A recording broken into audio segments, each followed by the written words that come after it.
का व्रत हो, अन्न नहीं खाएगा वो अन्न निरपेक्ष है, निर्जल व्रत है वो जल निरपेक्ष है।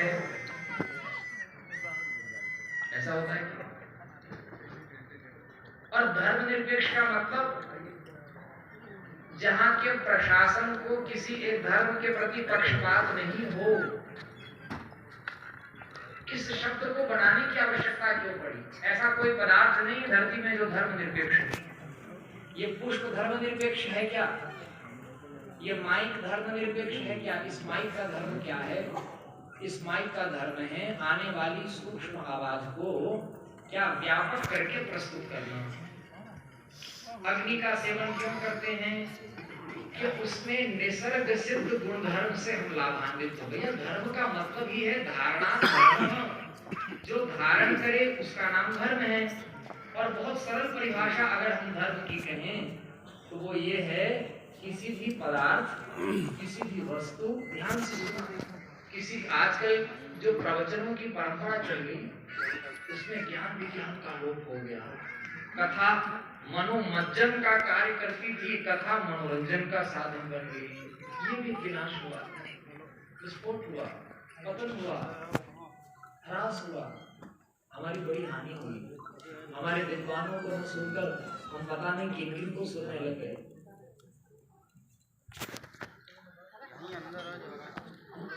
बहुत सरल भाषा में अगर मैं कहूँ उसको लिख कर रखो अपने अंतःकरण पटल में, हम सब लिख लें। और धर्म लोग कहते हैं कि ये धार्मिक है। पहले लोग अच्छा मानते थे, बड़े धर्मात्मा। आजकल धार्मिक होना भाव का विषय बन गया।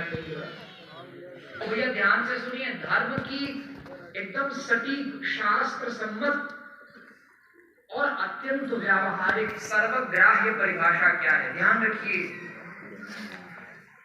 किसी भी पदार्थ में, किसी भी वस्तु में, किसी भी व्यक्ति में सन्निहित निसर्ग सिद्ध गुण का नाम ही, निसर्ग सिद्ध उसकी उपयोगिता का नाम ही धर्म होता है।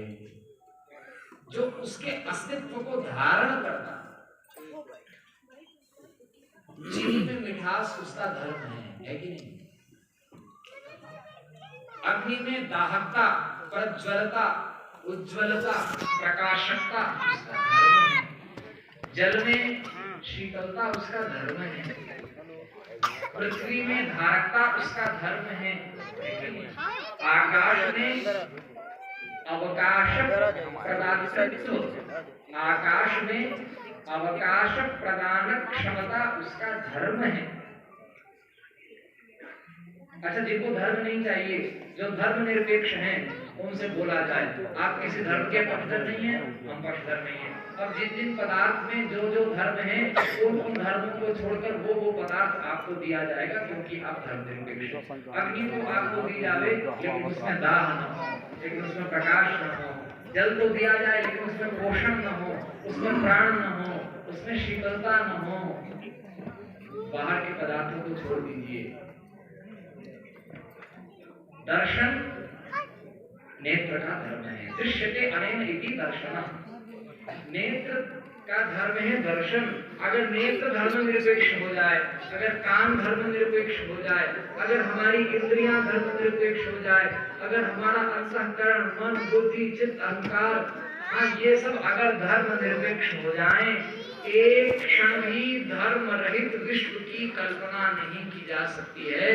और विश्व में अणुमात्र कोई ऐसा पदार्थ नहीं है जो धर्म से रहित हो, धर्म निरपेक्ष हो। इसीलिए भारत ज्ञान में रत रहने वाले भारत के लोग जैसे आंवले का मुरब्बा बनाते हैं तो आंवला चाशनी में रत है, जलेबी हम खाते हैं तो जलेबी चाशनी में रत है। इसी प्रकार जहाँ के लोग ज्ञान में रत रहने वाले हैं, ऐसे भारतीयों को लोगों ने बता दिया कि आप धर्म निरपेक्ष हैं, तो वो भारतीय कहाँ रह गए? क्या ये ज्ञान है? इसलिए कहने की आवश्यकता है, अगर हम भारत में रहते हैं, अगर हम भारतीय हैं, अगर हम ज्ञान विज्ञान में रत रहने वाले हैं, तो ज्ञान विज्ञान की उपेक्षा न की जाए। ज्ञान विज्ञान का सम्मान करते हुए एक बार पुनः घोषणा की जाए कि यह भारतवर्ष धर्मनिरपेक्ष देश नहीं है। घोषणा की जानी चाहिए कि यह भारतवर्ष धर्म प्राण देश है। धर्मनिरपेक्ष देश नहीं है, धर्म प्राण देश है। और हिंदू राष्ट्र की बात जब हुई तो कुछ लोगों ने प्रश्न किया कि शंकराचार्य जी हिंदू राष्ट्र की बात कर रहे हैं, और भी धर्म के लोग यहाँ रहते हैं, मुस्लिम धर्म के लोग, क्रिश्चियन धर्म के लोग, जैन धर्म के लोग, बौद्ध धर्म के लोग, पारसी धर्म के लोग, सिख धर्म के लोग यहाँ रहते हैं, ऐसा लोगों ने कहा। हमने कहा भाई जैन, बौद्ध, सिख और बहुत पुराने इतिहास के रेड इंडियंस को, पुराने यूरोपियंस को जो सरस्वती के उपासक थे उनको छोड़ दीजिए। बाकी अगर आप यहूदियों की लिस्ट बना रहे हैं, मुसलमानों की, क्रिश्चियनों की लिस्ट बना रहे हैं, तो जो लोग कहते हैं, बड़ा मार्मिक प्रश्न है, ध्यान से सुनना, आप सब लोग भारतीय हैं, हम सब लोग भारतीय हैं, ज्ञान में रत रहने वाले लोग हैं, बड़ा विचार पूर्वक आप लोग श्रवण करें। हम कोई बात वर्गलाने वाली नहीं कहते, जरा विचार करिए। हम लोग अपनी ओर से धर्म कह रहे हैं, अमुक धर्म, अमुक धर्म, अमुक धर्म। जरा विचार तो करिए कि बाइबल में फर्स्ट पेज से लेकर लास्ट पेज तक कहीं भी एक बार भी धर्म शब्द आया है क्या? हाँ जी या ना जी? जोर से बोलिए। कुरान मस्जिद में कहीं भी एक बार भी धर्म शब्द आया है क्या? हम लोग अपनी ओर से अमुक धर्म हो गया, अमुक धर्म हो गया। धर्म की परिभाषा क्या है? धारणा धर्म, क्या धारण करने की क्षमता उसमें है? हम इसलिए एकमात्र वैदिक सनातन आर्य हिंदू धर्म ही विश्व में एकमात्र धर्म है।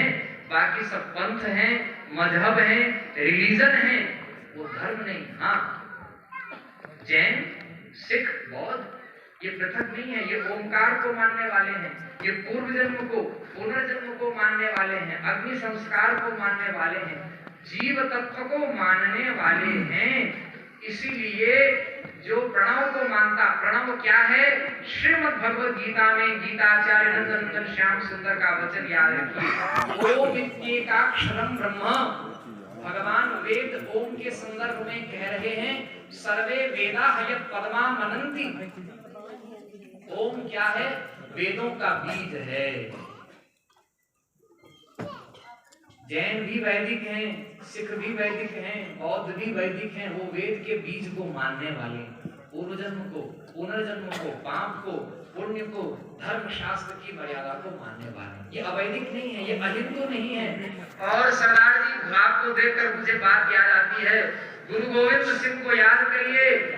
गुरु गोविंद सिंह ने हरियाणा और पंजाब की वर्तमान सीमा में विधर्मियों से लोहा लेने के लिए भगवती चंडी की आराधना की, और भगवती चंडी की आराधना करने के लिए उन्होंने चंडी यज्ञ किया ब्राह्मणों को बुला करके, और भगवती चंडी ने स्वयं प्रकट होकर उनको कृपाण दिया। जिस जगह में यज्ञ किया उसी का नाम चंडीगढ़ है। और गुरुमुखी वाणी, जिसको आप लोग पंजाबी की लिपि कह सकते हैं, उस गुरुमुखी में स्वयं दशमेश जी के द्वारा, गुरु गोविंद सिंह जी का नाम क्या है?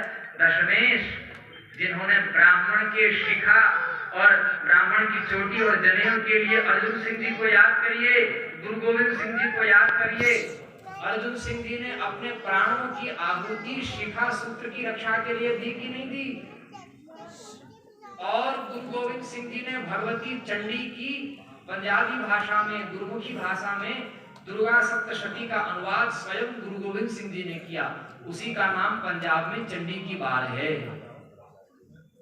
वो सब भूल गए।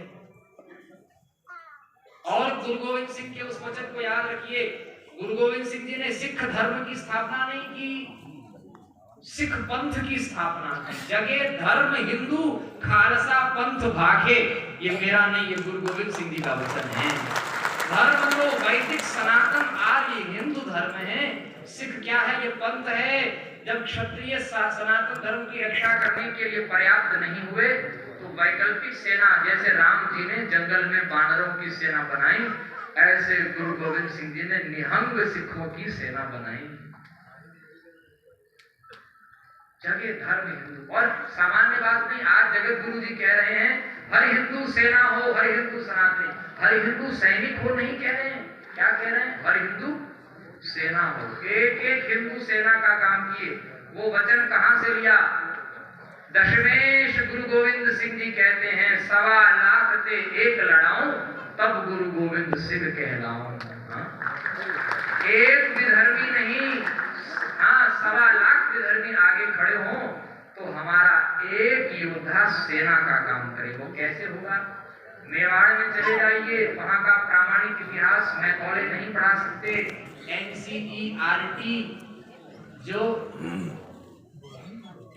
भारत के माननीय प्रथम प्रधानमंत्री के द्वारा क्रिश्चियनों के षड्यंत्र के अंतर्गत 1961 में जिस NCERT की स्थापना की गई, वहां ये इतिहास नहीं मिल सकता। हमारे भारत के उन योद्धाओं ने मस्तक कटने के बाद में अपना कटा मस्तक हाथ में लेकर के युद्ध किया है, बिना मस्तक के सर से युद्ध किया। ये प्रमाणित इतिहास है, केवल शस्त्र के अभ्यास से नहीं। जिनको केवल शस्त्र का ज्ञान हो वो ऐसा नहीं कर सकता। जिनके जीवन में नेत्र को सूर्य से मिला दिया, मन को चंद्रमा से मिला दिया, हाथ को इंद्र से मिला दिया, मस्तक को रुद्र से मिला दिया, चरणों को उपेंद्र वामन से मिला दिया, और अपने शौर्य को क्या भगवती रणचंडी से मिला दिया। इस प्रकार की उपासना का बल जिनके जीवन में होता है वो एक सैनिक सेना के बराबर होता है। तो शस्त्र का बल, शास्त्र का बल, उपासना का बल, साधना का बल, त्याग का बल, तप का बल। पहले राज सिंहासन योग के साधन थे। गुरुकुल में रह करके 25 वर्षों का क्षत्रिय लोग ब्रह्मचर्य का पालन करते, फूस की कुटिया में रहते थे, काशाय वस्त्र पहनते थे और मेखला, मूछ की मेखला धारण करते थे, कुश के आसन पर बैठते थे। जो 25 वर्ष कुश के आसन में बैठ करके तप नहीं किया है वो मखमली कुर्सी के ऐश्वर्य को संभालने की शक्ति नहीं रखता। इसलिए पहले के राजा योगी होते थे, भोगी नहीं होते थे। पहले राज सिंहासन भोग का साधन, ऐश्वर्य का साधन नहीं था, वो राष्ट्र की सेवा का साधन था, वो त्याग का साधन था। भगवान राम जब पुत्र थे, ध्यान से सुनना, राम जी का चरित्र कितना बढ़िया। बगल में चित्रकूट धाम है और चित्रकूट के संतों का दर्शन हुआ। भगवान राम जब पुत्र का धर्म निभाया उन्होंने, तब पिता ने कह दिया कि बेटा तुम गुरु के पास चले जाओ। विश्वामित्र जी के साथ कुमार राम लक्ष्मण को भेज दिया। भगवान राम ने जो धर्म निभाया 100% निभाया। ये विशेषता है भगवान राम की। जब वो पुत्र के रूप में हैं, दशरथ जी ने एक बार कह दिया तो बस धनुष उठाकर दोनों भाई कहां चल पड़े? विश्वामित्र के यज्ञ की रक्षा के लिए चल पड़े। और जब शिष्य का धर्म निभाया तो विवाह हमको करना है कि नहीं करना है, पिताजी से पूछना पड़ेगा, आप कौन होते हैं आदेश देने वाले? ऐसा नहीं कहा। विश्वामित्र ने कहा उठहु राम भंजहु सिद्ध शिव चापा और मेटहु तात जनक कर तापा। ऐसा कहा तो हाँ जी ना जी किंतु परंतु नहीं किया। और राम जी तो समर्थ थे, जब तक गुरु आज्ञा नहीं हुई तब तक ये धनुष कोई नहीं तोड़ेगा, हम ही तोड़ सकते हैं। ऐसा जान पर हाथ नहीं मार रहे थे। न पहले कुछ अतिशयोक्ति पूर्वक उन्होंने अपने बल का प्रदर्शन किया, पहले ऐसा नहीं किया। और जब गुरु आज्ञा हो गई तो नानुकुर नहीं किया, किंतु परंतु नहीं किया। पुत्र का धर्म निभाकर महल छोड़कर जंगल में आ गए। और जब शिष्य हो गए कहा कि आज से यही माता पिता हैं। जब शिष्य का धर्म निभाया तो वनवासी हो गए थे और फिर तुरंत गुरु की आज्ञा प्राप्त करके गृहस्थ हो गए। और उसके बाद में घर आए, माता की शरण में आए। माता के वरदान, माता को पिता द्वारा दिए गए वरदान की रक्षा के लिए जब एक गृहस्थ राजकुमार के रूप में वो आते हैं तो पिता के, माता के वचन की रक्षा के लिए भगवान राज्य को ठुकरा करके 14 वर्षों के लिए जंगल में चले। जहां प्रस्तुत है वहां 100% प्रस्तुत है। और ध्यान देना, जब वो राज सिंहासन में बैठे, धर्म राज्य की प्रतिष्ठा की भगवान राम ने, तो राजा का मतलब क्या होता पता? प्रजा भंजन करने वाला राजा होता है। राजा का अपना कोई सुख नहीं, राजा का पृथक से अपना कोई परिवार नहीं, प्रजा ही उसका परिवार, प्रजा का सुख ही उसका सुख, प्रजा की रक्षा ही उसकी रक्षा। और अपने परिवार का ध्यान न रखते हुए भगवान राम ने यह निर्णय लिया कि सीता जी भले ही वाल्मीकि जी की यहाँ रहे, ये हमको स्वीकार है, वहाँ सुरक्षित रहेंगी, लव कुश वहाँ उत्पन्न